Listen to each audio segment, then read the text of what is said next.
شریف ہے، آپ ارشاد فرماتے ہیں، حضرت حکیم الخزام رضی اللہ تعالیٰ عنہ آپ ادھر حدیث پاک کے راوی ہیں، رسول اللہ صلی اللہ علیہ وسلم نے ارشاد فرمایا کہ خرید و فروخت کرنے والوں جب دو بندے آپس میں کسی چیز کا معاہدہ کرتے ہیں، کوئی چیز یہ خرید و فروخت کرتے ہیں، بیع کرتے ہیں، تو جب تک جدا نہ ہو تب تک وہ اس کو آپس میں جو سودا کا ہوتا ہے اس کو توڑ بھی سکتے ہیں کسی وجہ سے، اگر کوئی نہیں بن سکتا معاملہ۔ لیکن فرمایا کہ اگر دونوں نے سچی بات کہی، دونوں نے سچی بات کہی، بیچنے والا یہ جو بیچنے والا ہے چیز کے عیب اس نے چھپائے نہیں ہے۔ آج کل ہمارے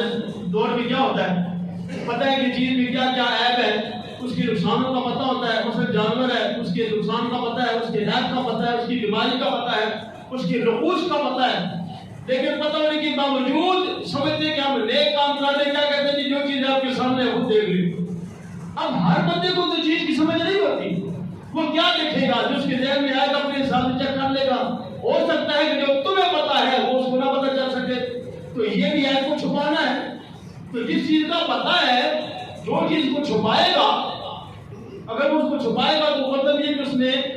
بے پرتبی والا کام کیا، چیز تو بک جائے گی، لیکن عیب کو چھپانے کی وجہ سے اس نے ناجائز کام کیا، اس کی برکت بھی اس کو نہیں ملے گی، اس کا نفع بھی اس کو فائدہ نہیں دے گا۔ اور حدیث شریف کی روشنی میں اس نے چیز کو تو بیچ دیا، لیکن اس میں سے برکت کو اس نے ختم کر دیا ہے۔ عیب کو چھپانا نہیں چاہیے، جو پوچھے یا نہ پوچھے، جب کوئی چیز خریدنے آئے اس کو پہلے عیب بتاؤ، اس میں یہ مسئلہ ہے، باقی آپ کی مرضی، اللہ کے لیے، کیونکہ اللہ کے نبی نے حکم دیا نا، اس کو عیب ضرور بتاؤ، اچھائی بتاتے ہو یعنی عیب ضرور بتاؤ، عیب پہلے بتاؤ اس میں یہ عیب ہے،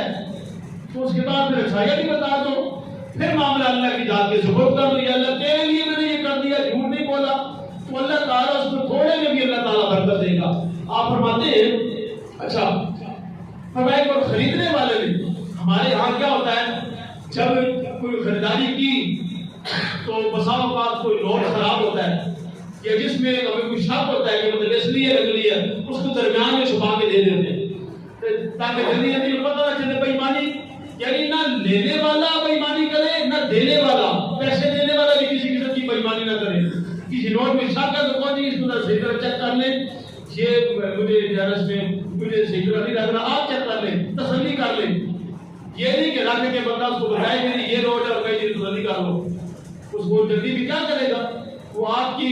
چاہے وہ سر پہ ٹوپی دیکھے گا، چہرے پہ داڑھی دیکھے گا، وہ کہے گا یہ کیسے بےایمانی کر سکتا ہے میرے ساتھ، وہ تو یہی اس نے ظن رکھے گا نا، یا اس کو سمجھ نہیں ہوگی۔ تو عیب کا بتانا ضروری ہے۔ اگر مال میں برکت چاہتے ہو، اگر اللہ کی رضا چاہتے ہو، رسول اللہ علیہ السلام ارشاد فرماتے ہیں کہ اگر دونوں نے اصل عیب کو چھپایا نہیں بلکہ بتایا ہے، تو آپ فرماتے ہیں کہ اللہ تبارک و تعالیٰ اس میں خیر اور برکت ضرور رکھتا ہے، ان کی نیک نیتی کی وجہ سے، کہ انہوں نے عیب کو چھپایا نہیں، جس کے پاس جیسے نوٹ پیسے تھے وہ بھی ساری بات بتا دی، اور جو چیز بیچنے والا اس نے بھی سارے عیب بتا دی اللہ کے لیے، فرمایا کہ اس میں ضرور برکت ہوگی، اللہ تعالیٰ اس میں ضرور برکت رکھے گا۔ اور اگلی بات کہ اگر دونوں نے کچھ چھپایا، چیز بیچنے والے نے چیز کی عیب نہیں بتائی، اس نے کہا کہ جو ہے سامنے دیکھ لو، اب جو چیز کو پتہ نہیں بتائی، چھپائی رکھی، لینے والے کو بھی نہیں پتہ چلا، تو اور جو پیسے جب دیے، پیسوں کے اندر کیا کیا خرابی تھی، نوٹ کون سے خراب تھے، کتنے خراب تھے، کتنے جو ہے اس میں ٹھیک نہیں تھے، دونوں نے اگر کچھ چھپایا بیچ میں سے، تو اللہ تبارک و تعالیٰ کے نبی فرماتے ہیں کہ ممکن ہے بظاہر تو کچھ فائدہ حاصل کر لے، لیکن اس نے ان عمل کی وجہ سے اپنی اس خرید و فروخت سے برکت کو مٹا دیا ہے۔ اب پیسے تو مل گئے، لے کے بھی گئے، لیکن پھر سمجھ نہیں آئے گی کہ پیسے گئے کہاں ہے، کیونکہ اللہ کے نبی کا واضح اعلان ہے، آپ فرماتے ہیں برکت مٹا دی اس نے، کیونکہ عیب کو چھپایا، اصل چیز اس سے چھپا کے رکھی، اب اس نے اس مال سے ہمیشہ کے اس مال میں سے اس نے برکت کو ختم کر دیا ہے۔ جب اپنے ہاتھوں سے برکت ختم کریں گے، پھر آگے کے لیے دعا کرنے کی پتہ نہیں کیا ہو گیا ہے، کاروبار اچھا بھلا چلتا تھا، اب چیزیں بھی ملتی ہیں لیکن سمجھ نہیں آتی پیسہ کہاں جا رہا ہے، اپنے مال سے خود برکت ختم کرتے ہیں، اپنے مال میں سے برکت کو خود ضائع کرتے ہیں، پھر کہتے ہیں سمجھ نہیں آ رہی. حالانکہ سمجھ ہوتی ہے کہ جھوٹ بول کے مال بیچ رہے ہیں, فراڈ کر کے لوگوں کو پیسے جیلی یا خراب روڈ کسی اور کے ذمہ ڈال رہے ہیں, کہتے ہیں مجھے بھی جو کسی نے دیا ہے نا, اور تجھے تو دے دیا, چل وہ تیرا اس کا معاملہ ہے, اب آگے اس گناہ میں تم کیوں شریک ہو رہے ہو؟ کسی نے تو تمہیں دے دیا, وہ اس نے گناہ کیا, اچھا نہیں کیا, لیکن اس کے گناہ میں تم بھی شریک ہو رہے ہو, تم بھی اسی طرح کا روڈ کسی کو پکڑا رہے ہو. تو فرمایا اب پھر بلکہ یہ حدیث پاک ہے, رسول اللہ علیہ السلام کا ارشاد گرامی آپ فرماتے ہیں کہ جھوٹی قسم مال کو بکا دیتی ہے لیکن کمائی کو مٹا دیتی ہے. جو کمائی ہوتی ہے جس سے کمایا ہے, اللہ کے نبی کا فرمان آپ فرماتے ہیں کمائی مٹا دیتی ہے جھوٹی قسم. جھوٹ, اور یہ امام بخاری نے اس کو روایت کیا ہے, امام مسلم نے, ابو داؤد نے, اور حضرت قتادہ رضی اللہ تعالیٰ عنہ آپ نے بھی اسی طرح کی حدیث نقل کی ہے, یہ بھی مسلم, نسائی, ابن ماجہ تینوں سے ایسی تک کی کتب ہے. آپ فرماتے ہیں کہ خرید و فروخت میں زیادہ قسمیں کھانے سے بچو, کیونکہ قسم مال کو بگا دیتی ہے, مال کو بگا دیتی ہے لیکن پھر اسے مٹا بھی دیتی ہے. مال کو بگا دیتی ہے, اس کو پھر مٹا بھی دیتی. کیا مطلب؟ مطلب یہ ہے کہ آپ نے قسم اٹھا کے یا جھوٹی تعریف کر کے چیز بیچ دی, لینے والے نے لے لی, اب قسم اٹھانے سے مال بک گیا, اب مٹے گا کیسے؟ وہ مال کہاں گیا, کیسے گیا, سمجھ نہیں آئی. اسی مال میں پہلے مہینہ پورا جب آپ گزارا کرتے تھے, اب کبھی 3-4 دن ہوئے, ہفتہ ہوئے, 10 دن ہوئے, وہ سارے پیسے پتہ نہیں کہاں چلے گئے. کبھی بیماری آ رہی ہے, کبھی کوئی اور پریشانی آ رہی ہے, کبھی کوئی اور پھٹیگ آ رہی ہے, کبھی کچھ کیا, کبھی کچھ. وہ کیوں؟ اسی لیے کیونکہ اس نے اپنے لیے خود ان چیزوں کا انتظام کیا کہ پیسہ نکل جائے, کیونکہ اس نے ناجائز طریقے سے اس کو حاصل کیا ہے, جھوٹ بول کے غلط طریقے سے اس کو حاصل کیا ہے. جب غلط طریقے سے پیسہ حاصل کریں گے تو پھر جانے میں دیر نہیں لگے گی, اور پھر پتہ نہیں چلے گا کہ پیسہ آیا کب تھا, کیسے آیا اور گیا کیسے. پھر ہمارے یہاں یہ بھی ہوتا ہے کہ جو ہوتے ہیں نا, پھر وہ ان کو سمجھ پھر اس وقت تو نہیں آتی کہ یہ کیا ہو گیا. پھر گھر والوں سے جا کے جھگڑا کیا کہ کیا تباہی نکالی ہوئی ہے خرچوں کی, کہاں خرچ ہو رہے ہیں پتہ ہی نہیں چل رہا. ان پہ شور کرنے کی بجائے اپنی طرف دیکھو, بے برکتی والا مال لاتے کیوں ہو, بے برکتی کی کمائی کرتے کیوں ہو. پھر پوچھتے ہیں کہ کہاں گیا مال, کیسے خرچ, سمجھ ہی نہیں آ رہی. خرچے کیوں اتنے ہو رہے ہیں, خرچے اتنے ہی ہو رہے ہیں لیکن برکت نہیں ہے بیچ میں. جو پہلے بچت ہوتی تھی, برکت بھی ہوتی تھی, اب جھوٹ بول کے, غلط قسم اٹھا کے, یا عیب کو چھپا کے, یا غلط چیز کسی کو دے کے وہ برکت ہی ختم کر دی ہے جو پہلے نظر آتی تھی. نظر آنے والی چیز برکت تھی, اس کو ختم کر دیا جھوٹ بول کے, یا قسم اٹھا کے, یا عیب کو چھپا کے. اب دکانوں پہ جائیں نا, کسی کے لیے اچھی چیز دینا جی, دیکھ تازی ہے, بالکل تازی ہے. مثلا میں ایک مثال ویسے کہہ رہا ہوں, پسند نہیں کرنا, ہوٹلوں پہ جائیں گے, شام کے ٹائم جائیں گے جی, ارے کھانا ہے کیا کہہ رہی ہے, تازہ ہے, کہیں تازہ ہے. اب صبح کی پکی ہوئی شام کو کہہ رہے ہیں تازہ ہے. سمجھ لیے آپ, تازی ہے, تازی ہے, صبح پکی تھی, جو دن کو بھی استعمال کی, پھر وہ پورا دن گزر گیا, رات کو 10 بجے بھی آ رہا ہے, ارے تازہ ہے کہ تازہ ہے. نہیں کہیں گے کہ صبح کا یہ ہے, ان کو پتہ نہیں ہے, جس نے کھانا ہے اسے کھانا ہے. یہ اچھی طریقے سے یہ آپ چلے جائیں دکان, کسی اور دکان پہ چل رہے, کوئی چیز مانگی, کوئی صحیح چیز دینا جی, چپٹ روٹی خریدی, تازی ہے جی, کب آئی تھی,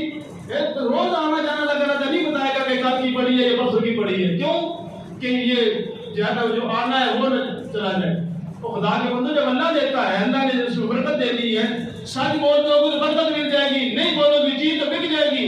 لیکن نہ بتانے کی وجہ سے نقصان کیا ہوگا کہ اس سے برکت ختم ہو جائے گی, پھر پریشانی کا شکار بن جاؤ گے. یہ آپ چلے جائیں ورکشاپوں پہ, یہ میں صرف آپ کو سمجھانے کے لیے مثال دے رہا ہوں, حقیقت پتہ نہیں ہے یعنی آپ ادھر سمجھتے ہیں. کسی نے کوئی چیز یا کسی کو دکھائی, کوئی گاڑی لے کے چلا گیا, موٹر سائیکل لے کے چلا, ٹھیک کرا لی ہے. اچھا جو اس کا پرزا چلنے والا ہوگا پھر بھی اپنی چیز بیچنے کے لیے کہ یہ تبدیل کرو, یہ خراب ہے. اب یہ سے جھوٹ بول کے صرف پیسے کمانے کے لیے جھوٹ بولا, اس کو بدلاؤ, اس کو بدلاؤ, اس کو بدلاؤ. اب چیز تو بک گئی, لیکن اس غلط بیانی کا نقصان کیا ہوگا برکت بالکل بھی نہیں ہوگی اور پریشان کے پریشان ہی رہو گے کہ پیسے کہاں سے آ رہے ہیں کہاں جا رہے ہیں۔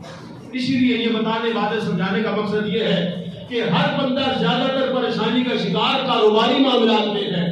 مقروض ہو چکے ہیں اور کیا سے کیا نہیں ہو رہا، لیکن پھر بھی نہیں سمجھتے کہ وجہ کیا ہے۔ وجہ یہی ہے کہ ہماری زبانوں پہ وہ جو سچ آنا تھا وہ دور چلا گیا، وہ جو برکت آتی تھی وہ ہم نے دور کر دی، جو ہم حلال طریقے سے کماتے تھے ہم نے وہ طریقے چھوڑ دیے، سچ بتانا چھوڑ دیا۔ اگر کوئی چیز کوئی پردہ چلنے کے لائق ہے تو اس کو بتا دو کہ یہ کچھ چل سکتا ہے، اس کی مرضی کہے گا نہیں یار کون بار بار آئے گا، تبدیل کر ہی دو، نصیب ہوا تو یوں بھی مل جائے گا نا۔ تو اسی طریقے سے آپ کہیں بھی چلے جائیں کوئی نہ کوئی بےایمانی آپ کو ضرور ملے گی، اس کا نقصان کیا ہے؟ پورے معاشرے سے برکت اٹھا لی جاتی ہے، پورے بازار سے برکت اٹھا لی جاتی ہے۔ جہاں ہر دکان پہ بےایمانی ہوگی، ہر جگہ پہ ہر کام کرنے والا بےایمانی کر رہا ہوگا، جھوٹ بول رہا ہوگا۔ میں نے حدیث پاک آپ کو سنائی تھی، امام بہقی نے حدیث پاک کو روایت کیا ہے، حضرت ابو ہریرہ رضی اللہ تعالیٰ عنہ آپ ارشاد فرماتے ہیں، توجہ سے سماعت فرمائیں، آپ فرماتے ہیں کہ اللہ کی وہ نافرمانی کہ جس کا بہت جلد عذاب دیا جاتا ہے، بشک دنیا میں ہی مل جاتا ہے، فرمائے کہ وہ کسی پر ظلم کر رہا ہے، ظلم کیسا ہی کیوں نہ ہو، مار پیٹ کا ہو، کسی کے ویسے ہی ظلم ہو، کسی کی عزت پہ حملے ہو، کسی کی اور کسی بھی طریقے کا ظلم ہو، فرمائے کہ یہ ایسا گناہ ہے اس کا بدلہ ملنے میں دیر نہیں لگتی، اللہ کی پکڑ آنے میں دیر نہیں لگتی، ظلم کبھی کسی پہ نہ کرنا۔ اور فرمایا کہ وہ عمل کہ جس کا بدلہ، وہ نیکی جس کا بدلہ دنیا میں ہی ملتا ہے اور دیر نہیں لگتی اس کا بدلہ ملنے میں، فرمایا وہ صلہ رحمی ہے۔ اگر رشتہ داروں میں، خاندان میں، تعلق داروں میں کوئی ناراض ہے یا کسی سے ناراضگی ہے، اس سے صلہ رحمی کرے، اس سے وہ اپنی ناراضگی دوری کرے اور ان کے ساتھ اچھا سلوک کرے۔ یہ وہ کام ہے، اللہ کے نبی فرماتے ہیں کہ اس کا صلہ دنیا میں ہی اور بعد بہت جلد مل جاتا ہے۔ اور ساتھ ہی اسی حدیث پاک میں فرمایا جھوٹی قسم اٹھانا یہ آبادیوں کو ہلاکت میں ڈال دیتا ہے۔ میں نے پہلے کہا نا، پھر برکت پورے بازار میں، پھر پورے علاقے میں پھر جب برکت اٹھ جاتی ہے تو یہ بربادی کے لفظ حدیث پاک میں، بربادی کے، میں نے تو برکت کا کہا نا، یہ فرماتے ہیں بربادی اس میں، بلکہ لفظ میں ہلاکت اور بربادی دو لفظ استعمال کیے۔ جس آبادی میں جھوٹ کی قسمیں کھائی جاتی ہو، چاہے وہ سارے نہ بھی کھاتے ہو لیکن وہاں پر رواج ہو، ہر بندہ جھوٹی قسم اٹھا رہا ہے، فرمایا کہ اس آبادی وہ آبادی ہلاکت اور بربادی میں پڑ جاتی ہے۔ تو ذرا سوچو ذرا، اگر ایک آبادی جہاں اچھے لوگ بھی ہوں گے، جہاں سچ بولنے والے بھی ہوں گے، لیکن اس جھوٹی قسم کی نوسط اتنی ہے، فرمایا کہ ساری جو آبادی ہے وہ ہلاکت اور بربادی میں پڑ جائے گی۔ تو جس دکان میں جھوٹی قسم اٹھائی جاتی ہو وہ بچ جائے گی، یا جس گھر میں بڑے چھوٹے جھوٹی قسم اٹھاتے ہو وہ گھر بچ جائے گا، یا جس روزی کے لیے پہ ریڑھی پہ یا